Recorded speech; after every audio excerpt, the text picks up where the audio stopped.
안녕하세요. 다시 찾아와 주신 여러분을 환영합니다. 영린을 건드렸다. 요즘 유튜브에서 이 강한 한 문장을 반복해서 만나고 계실 텐데요.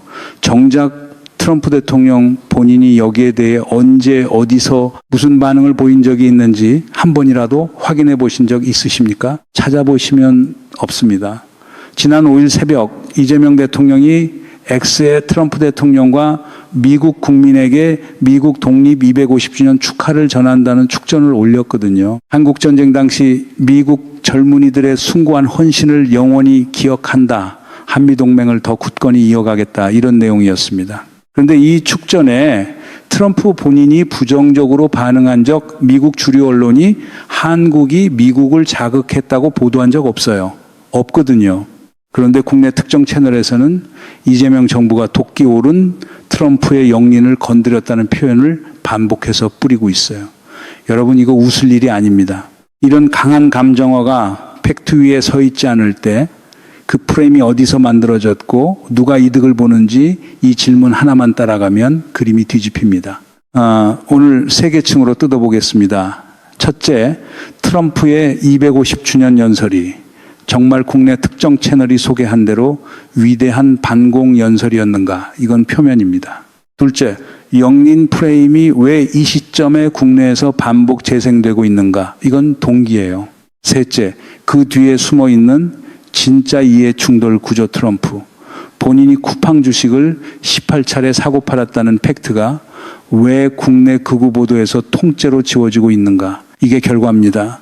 이 세 층을 다 지나면 영린이라는 단어가 어떻게 조립됐는지 여러분 눈에 보이게 될 겁니다. 먼저 표면부터 짚어보겠습니다.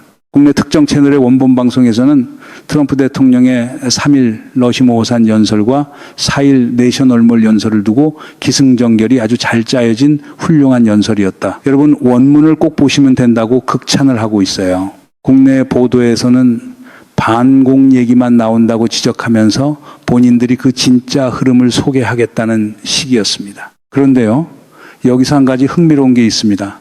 정작 미국 주류 언론이 이 연설을 어떻게 평가했는지 한번 짚어볼까요? AP통신이 4일 연설 직후에 뭐라고 썼냐면 트럼프 대통령의 이 연설이 당파적 정치와 애국주의적 호소를 뒤섞었다. 역대 미국 대통령들이 국민 통합의 기회로 삼아온 독립기념일 연설로는 이례적으로 당파적 입장을 드러냈다. 이렇게 규정했습니다. 뉴욕타임스는 어떻게 봤을까요? 이날 약 40분간 이어진 이 연설을 미국 독립 250주년 기념행사의 핵심이 될 예정이었던 이 행사는 어떤 면에서는 그저 또 다른 트럼프 유세와 다름없었다. 이렇게 정리했어요. 이 두 문장 잠깐 곱씹어 보셔야 됩니다. AP와 뉴욕타임스가 같은 시점에 같은 결론을 내렸어요. 국민 통합 연설이 아니라 선거 유세라는 겁니다. 이건 정파적 좌파 매체 이야기가 아니에요. AP와 뉴욕타임스는 미국 주류 저널리즘의 중심축입니다. 영국 이코노미스트는 더 나갔어요. 미국이 미국 스스로가 만든 세계 질서를 스스로 파괴하는 혁명 상태에 놓였다고 평가했습니다. 이게 그냥 축하 연설 두고 나온 말입니까? 아니에요. 이번 250주년 무대가 어떤 성격이었는지에 대한 미국 주류 언론계의 집단적 진단이에요. 여기서 국내 시청자가 만나게 되는 이상한 그림이 하나 있습니다. 미국 현지 언론은 당파적 선거 유세 이례적이라는 표현을 반복해서 쓰고 있는데 국내 특정 채널에서는 이 연설을 위대한 반공 정신, 미국이 나아갈 250년의 비전, 기승전결이 훌륭한 연설로 포장하고 있는 거죠. 같은 연설, 같은 원문, 그런데 정반대의 결론이 나옵니다. 이게 어떻게 가능할까요? 벌거벗은 임금님 행차 보고 있는 기분이 좀 안 드십니까? 다들 옷 멋지다고 해줘야 되는 그 분위기 말이에요. 그런데 미국 주류 언론은 이미 임금님이 옷을 안 입었다고 말한 겁니다. 국내에서만 그 말이 안 들리는 거예요. 여기서 놓치면 안 되는 게 하나 있는데요. 국내 보도라고 다 그런 것도 아니에요. 서울경제의 이태규 워싱턴 특파원이 5일에 쓴 칼럼에서 뭐라고 지적했냐면 트럼프 대통령이 중간 선거를 앞두고 마땅한 카드가 없자 반공이라는 메시지를 들고 나왔다는 미 온라인 매체 악시오스의 분석을 그대로 소개했습니다. 한국경제도 지난 5일 기사 제목을 트럼프 집회된 매 건국기념 행사 반공 외치며 지지층 결집이라고 뽑았어요.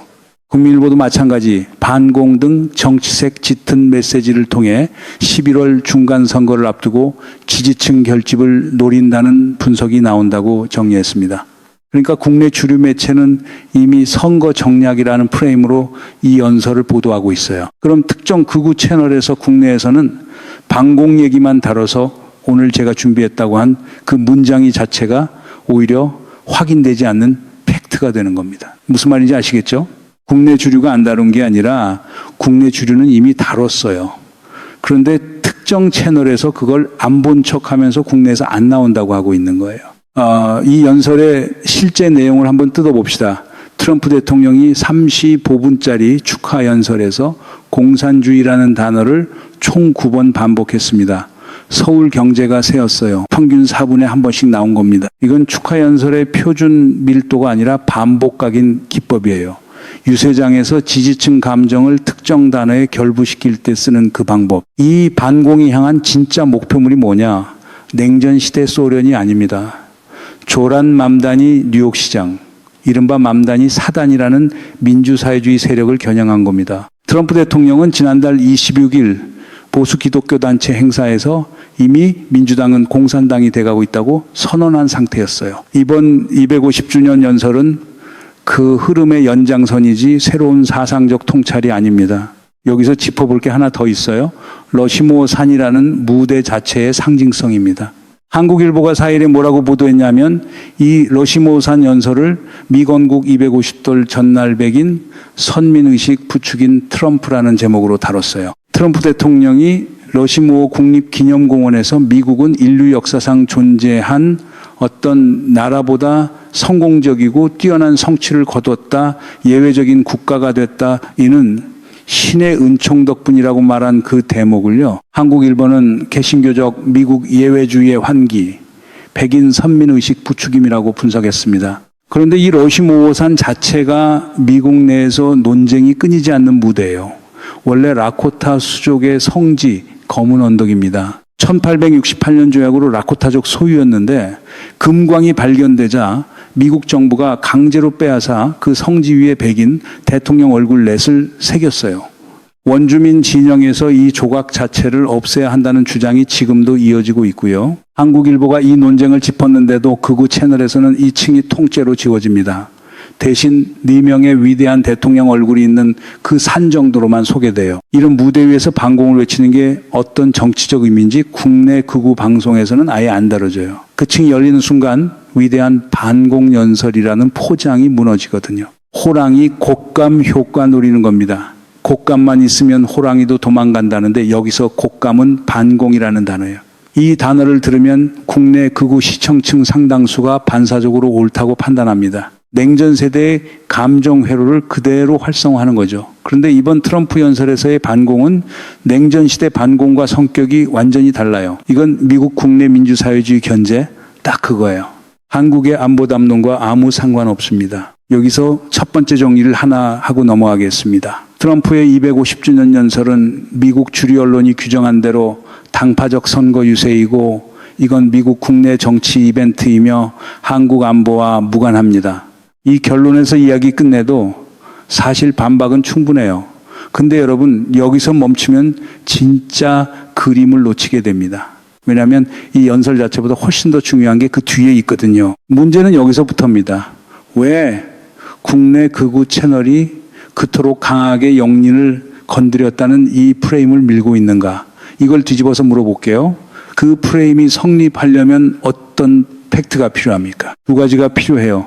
첫째, 이재명 정부가 실제로 트럼프를 자극한 언행이 있었어야 됩니다. 둘째, 트럼프 본인이 그 자극에 대해 부정적으로 반응한 흔적이 있어야 돼요. 이 두 개가 없으면 영린이라는 단어는 팩트 위에 못 써요. 그럼 하나씩 짚어봅시다. 이재명 대통령이 트럼프를 자극한 언행이 있었냐? 5일 새벽에 X에 올린 축전을 다시 한번 볼게요. 원문에 이런 표현이 들어 있습니다. 트럼프 대통령님과 미국 국민 여러분께 축하를 전한다. 70여 년 전 한국전쟁 당시 수많은 미국의 젊은이들은 대한민국의 자유를 지키기 위해 희생을 마다하지 않았다. 우리는 그 숭고한 헌신을 영원히 기억하며 한미동맹을 더욱 굳건히 이어갈 것. 앞으로도 트럼프 대통령님과 함께 공동의 가치와 굳건한 신뢰를 바탕으로 한미동맹의 새로운 도약을 이루겠다 이거예요. 이 문장 어디에 트럼프 자극 요소가 있습니까? 없어요. 오히려 반대로 트럼프 개인 이름을 2번 언급하면서 존칭까지 붙였고 한국전쟁 참전 미군의 희생을 명시적으로 예우했고 향후 협력 의지까지 담았습니다. 이 정도면은 표준 외교 축전 중에서도 정중한 축에 속해요. 근데 국내 극우 채널에서는 이 문장을 두고 청와대 홈페이지에 있는 문구, 이게 문제다라고 비판을 합니다. 왜 문제냐? 실제 행동이 안 따라간다는 거죠. 그 실제 행동이 뭐냐면 하메네이 조문 시도라는 겁니다. 여기서 하메네이 조문 사안을 팩트대로 정리해 봅시다. 이란 측이 먼저 초청했어요. 한국 정부는 이란 현지 공관을 통해 조문에 참석하려 했습니다. 그런데 장례식 직전에 이란 측이 방침을 바꿉니다. 공관 참석은 장소 사정으로 어렵다고 통보. 이란은 외국 본국의 고위급 조문을 받으려고 현지 공관 조문을 안 받겠다는 쪽으로 수정한 거죠. 헤럴드 경제 5일 보도에 따르면 이란이 서방 대다수의 초청장을 안 보낸 상황에서 한국 정부는 미국과의 관계를 고려해 방침 변경을 수용했습니다. 참석 안 했어요. 확인 자체가 성사되지 않았습니다. 여러분 이거 잠깐 짚고 넘어갈게요. 국내 극우 채널의 원본 주장은 이거였습니다. 이재명 정부가 대사급을 보내려고 시도했다. 그게 국제적 망신이다. 학살범 추모다. 이런 순서죠. 그런데 팩트 순서는 어떻습니까? 이란 측 초청, 한국 측 공관 참석 예정, 이란 측 사정 변경, 미참석. 이 순서에서 영린을 건드렸다는 결론이 어떻게 나올 수 있나요? 나올 수가 없어요. 오히려 한국 정부는 미국과의 관계를 고려해서 조심스럽게 대응한 겁니다. 여기서 하나만 더 짚고 갈까요? 신정 체제이란 이슬람 공화국이 수립된 이후 이란 최고 지도자를 실제로 만난 한국 대통령이 딱 한 명 있습니다. 나무위키에 정리되어 있어요. 박근혜 대통령입니다. 2016년이란 국빈 방문 중에 하메네이와 직접 면담했어요. 현재까지 하메네이를 만난 대한민국 대통령은 박근혜가 유일합니다. 근데 이 팩트를 어떤 극우 채널에서 학살범 면담이라고 비판한 적이 있습니까? 없어요. 없거든요. 이게 뭐냐면 양측이 소년 이야기와 정확히 같은 구조입니다. 같은 사안에 대해서 같은 매체가 대통령이 누구냐에 따라 정반대의 톤을 갑니다. 이런 프레임이 반복되면 마을 사람들이 어떻게 되겠습니까? 안 나옵니다. 안 나와요. 프레임을 반복해서 외치는 사람들이 정말로 원칙 위에 서 있는지 아니면 그때그때 정치적 편의에 따라 원칙을 갈아 끼우는지 시청자가 판단하는 거죠. 여기서 조금 더 나가겠습니다. 원본 방송에는 감정이 강한 언어들이 여러 차례 등장합니다.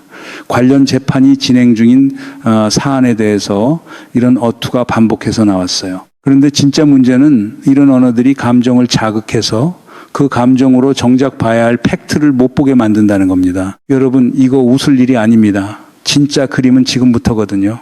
원본 방송에서 특정 극우 채널이 강한 어조로 여당을 몰아붙인 대목이 있습니다. 이번 달 미국 하원법사위가 한국 정부가 미국 기업을 차별한다는 보고서를 냈는데 여당이 반박도 못하고 있다는 지적이었어요.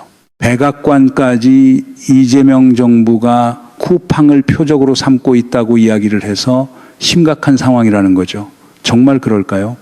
여기서 반박이 필요한 게 아니라 그 하원 보고서가 어떤 구조 위에 서 있는지를 먼저 봐야 합니다. 지난 5일 미국 정부 윤리청 OG가 트럼프 대통령의 재산 신고 자료를 공개했어요. 그 안에 뭐가 들어있었냐. 도널드 트럼프 미국 대통령이 뉴욕 증시에 상장된 쿠팡 주식을 지난해 10월부터 올해 5월까지 총 18차례에 걸쳐 매수 매도했다는 기록이 나옵니다. 계좌 두 곳을 통해서요. 한번 시점을 짚어봅시다. 파이낸셜 뉴스 5일 보도를 종합하면 이렇게 됩니다. 트럼프 대통령의 첫 쿠팡 매수는 지난해 10월 9일 경주 에이펙 한미 정상회담 예정 시점 직전이에요. 11월 쿠팡 주가 하락 뒤 세 차례 매도, 대규모 개인정보 유출로 주가가 폭락하자 재매수. 12월 한국 쿠팡 청문회 시작 시점에 또 매수. 올해 2월 미 하원 법사위 비공개 조사 시점에는 10만 1천 달러에서 25만 달러 규모의 매수까지 진행했습니다. 여러분 이 시점들의 정합성이 눈에 안 들어오시나요? 한국에서 쿠팡 관련 규제 압박이 커질 때마다 트럼프 계좌는 매수 방향으로 움직였어요. 그리고 지난 5월에 매도, 지난 7월 1일 하원 법사위 보고서 발간, 이런 순서입니다. 현재 트럼프 대통령 계좌에 남아있는 쿠팡 주식 가치는 최대 13만 달러, 약 2억 원 규모로 추정됩니다.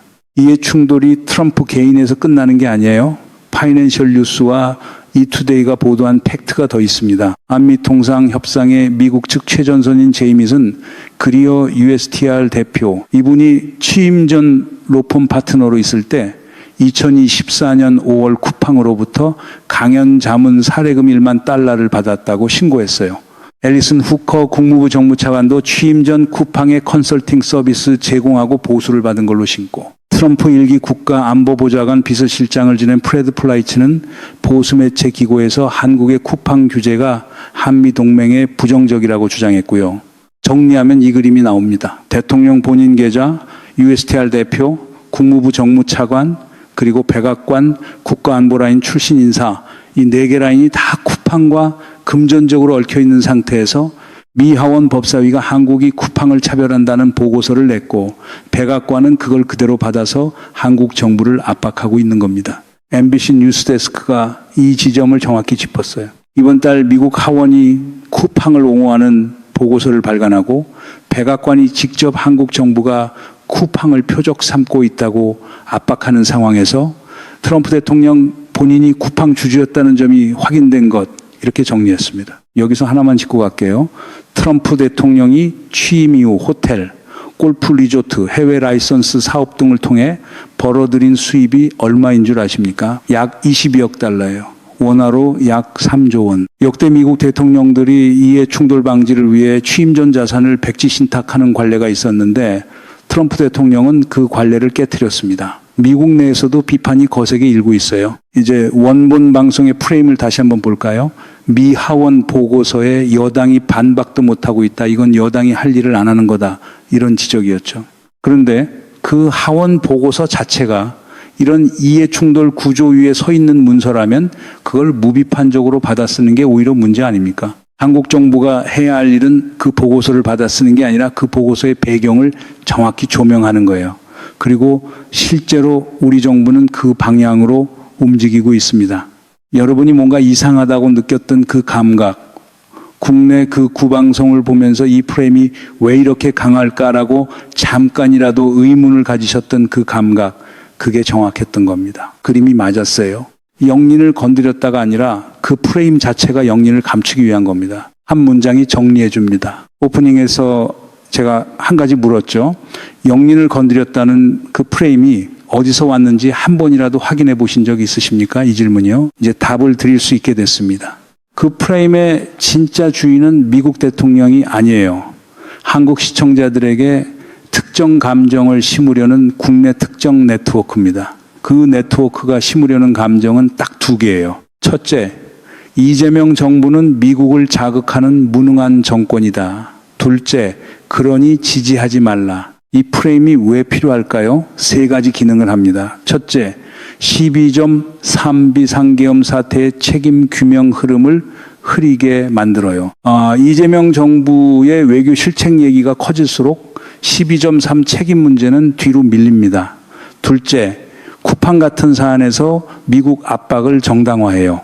우리 정부가 원인 제공한 거라는 프레임으로 여당 대응을 미리 무력화하는 거죠. 셋째, 트럼프 행정부의 대한국 통상 압박에 국내 여론이 저항하지 못하도록 방어선을 뚫어놓는 겁니다. 이 3기능이 겹치는 지점이 방금 짚은 쿠팡 이해 충돌 사안이에요. 국내 특정 채널이 우리 정부가 쿠팡 표적 수사한다는 미국 측 프레임을 확산시키는 순간 트럼프 본인의 쿠팡 주주 문제는 시야에서 사라집니다. 2 이야기가 같은 지면 위에 놓이지 못하는 거예요. 이거 우연 아닙니다. 여기서 대비 하나만 걸어볼까요? 같은 매체, 같은 시점, 다른 온도, 이 패턴이 얼마나 노골적인지. 이재명 정부의 화면에 이 조문시도 프레임에는 격렬한 비판이 들어가요. 그런데 트럼프 본인의 쿠팡 이해 충돌에는 침묵. 박근혜 대통령의 실제 하메네이 면담에도 침묵. 트럼프 취임 후 벌어들인 22억 달러 사적 수입에도 침묵. 하원 보고서를 만든 인사들이 쿠팡 자문료를 받았다는 팩트에도 침묵. 이 침묵의 패턴이 우연일 리 없어요. 편집 방향의 문제가 아니라 프레임의 목적이 정해져 있는 겁니다. 이재명 정부는 무능하고 트럼프 행정부는 의롭다. 이 결론이 먼저 정해져 있고 팩트는 거기 맞춰 취사 선택되는 구조인 거죠. 임금님 귀가 당나귀 귀라는 얘기 있잖아요. 결국 다 드러납니다. 대나무 숲이 어디 있느냐의 문제이지 안 드러나는 게 아니에요. 오늘 이 방송 자체가 그 대나무 숲 역할을 하고 있는 겁니다. 미국 정부 윤리청이 공개한 재산 신고, MBC와 파이낸셜 뉴스 같은 국내 매체가 정리한 이해충돌 보도, AP와 뉴욕타임스가 규정한 연설 성격 이런 팩트들이 모여서 오늘 그 프레임을 지탱하는 지지대를 하나씩 빼내고 있어요. 여기서 균형 감각을 하나 짚고 넘어가겠습니다. 원본 방송 마지막에 정보통신망법 이야기가 나왔어요. 시행돼서 자신도 조심스럽다고요. 이 개정정보통신망법 논란은 사실 여야 양쪽 다 걸린 문제예요. 표현의 자유 위축 우려가 있다는 언론계 지적이 있고 정부는 정부대로 명백한 허위 조작 정보와 불법 행위에만 대응한다는 입장이에요. 다만 그 규제 논쟁과 무관하게 팩트대로 정리하는 게 언론과 시청자의 몫입니다. 오늘 이 스크립트에서 인용한 모든 팩트에 매체의 이름과 날짜가 붙어 있는 것도 그런 이유예요. 한 가지 더 짚을게요. 오늘 이야기의 결말은 트럼프 대통령 개인 비판이 아닙니다. 이번 250주년 연설이 미국 국내 정치 이벤트라는 것, 그 연설이 한국 안보와 무관하다는 것, 국내 극우 매체 프레임이 그 정확한 성격을 왜곡한다는 것, 딱 여기까지가 오늘의 결론입니다. 이 결론은 팩트 위에 서 있고 검증 가능해요. 이제 한 걸음 더 나가서 여러분께 던지고 싶은 열린 질문이 하나 있습니다. 11월 미국 중간선거까지 넉 달 남았어요. 반공 프레임이 트럼프 진영의 핵심 선거 카드가 된 이상, 그리고 그 프레임이 이미 한국 국내 극우 채널을 통해 재수입되고 있는 이상, 우리는 앞으로 미국이 화났다, 한국 정부가 미국을 자극했다, 좌파 정권이 눈치가 없다는 이 어투를 얼마나 더 마주하게 될까요? 그리고 같은 프레임을 같은 시점에 반복해서 재생하는 국내 매체 명단은 앞으로 얼마나 더 겹쳐 나올까요? 이 흐름 어디로 가는지 같이 추적하고 싶으시면 구독 눌러주십시오. 오늘 이 분석이 도움이 되셨다면 좋아요 부탁드립니다. 다음 국면 놓치지 않으시려면 알림 설정까지 함께해 주시면 감사하겠습니다.